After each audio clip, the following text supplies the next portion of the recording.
Di setiap kisah, ada hikmah yang tersembunyi.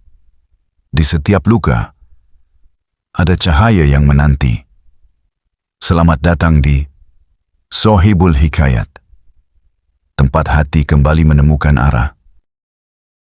Bagaimana jika satu sedekah kecil yang kamu anggap sepele justru menjadi penyelamat hidupmu, bukan hanya di akhirat, tapi juga di dunia? Allah Subhanahu wa Ta'ala berfirman, "Mathalul ladzina yunfiquna amwalahum fi sabilillah kamathali habbatin anbatat sab'a sanabila fi kulli sumbulatin mi'atu habbatin walillahu yud'ifu liman yasha'u walillahu wasi'un alim." Al-Baqarah 2 ayat 21. Artinya apa? Satu kebaikan bisa menjadi 700 kali lipat. Bukan janji manusia, ini janji Allah. Dan Rasulullah juga bersabda, sedekah tidaklah mengurangi harta. Are Muslim.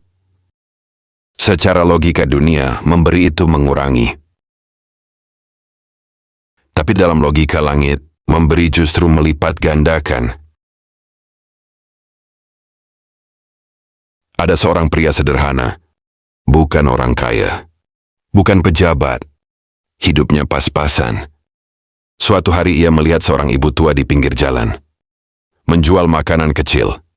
Hujan turun, tidak ada pembeli. Ia hanya punya uang cukup untuk makan siangnya. Tapi hatinya tergerak. Ia membeli dagangan ibu itu. Semua. Padahal ia sendiri harus berhemat minggu itu. Ia pulang tanpa tahu bahwa Allah sedang menulis takdir untuknya. Beberapa bulan kemudian, perusahaannya hampir bangkrut. Ia terancam kehilangan pekerjaan. Ia gelisah, takut, cemas. Tapi entah kenapa, pertolongan datang dari arah yang tak disangka. Perusahaan tempatnya bekerja justru mendapatkan proyek besar mendadak. Posisinya aman. Bahkan ia naik jabatan. Ia teringat satu hal, hari hujan itu, sedekah kecil yang ia kira biasa saja. Apakah itu kebetulan? Tidak ada yang kebetulan dalam takdir Allah. Rasulullah bersabda, bersegeralah bersedekah, karena bala tidak pernah mendahului sedekah. At-Tabrani, Hasan. Sedekah bisa menolak musibah. Sedekah bisa membuka pintu rezeki. Sedekah bisa menjadi cahaya di kubur.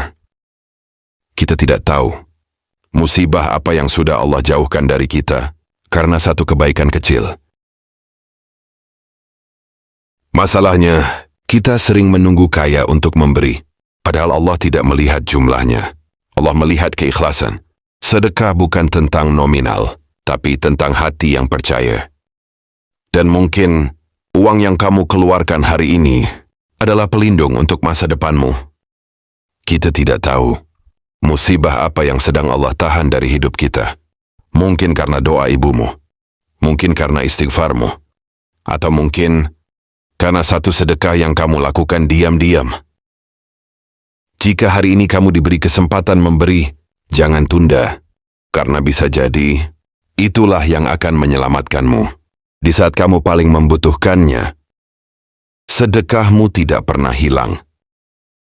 Ia hanya sedang menunggu di waktu yang tepat. Jika kisah ini menyentuh hatimu, jangan biarkan ia berhenti di sini. Bagikan kebaikan agar cahaya itu terus menyala. Sampai bertemu di kisah berikutnya bersama Sohibul Hikayat.